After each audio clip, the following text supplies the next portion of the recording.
L'image est pour le moins étonnante. Bethléem sous la neige, ce n'est pas tous les jours. C'est une manière de rappeler que la ville sainte culmine à plus de 900 mètres d'altitude.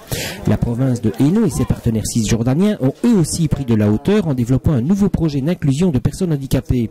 Il est vrai que le problème est criant. L'handicap en Palestine, il y en a presque 12 à 13% de la population.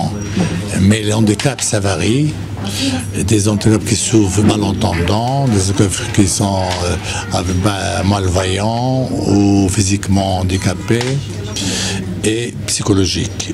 Plus d'une personne handicapée sur deux est analphabète et 87% sont sans emploi, un triste record pour la ville de la Nativité du Christ.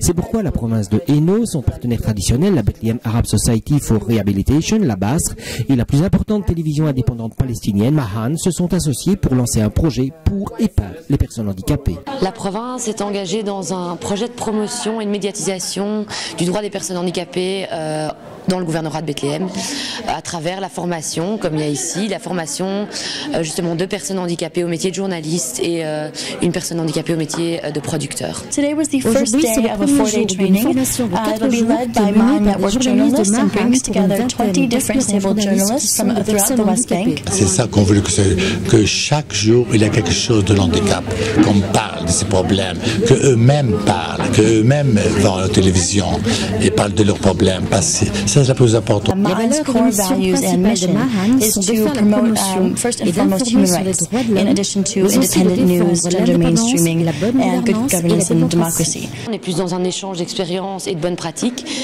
pas du tout dans un esprit de donneur de leçons.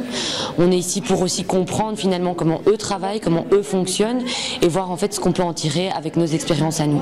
L'objectif est double, à la fois de conscientisation mais aussi d'emploi. Il faut travailler au niveau du grand public dans un esprit de sensibilisation, conscientisation et surtout de bien expliquer au gouvernorat et au gouvernement en général, donc les autorités locales et gouvernementales, leurs responsabilités envers la population quelle qu'elle soit.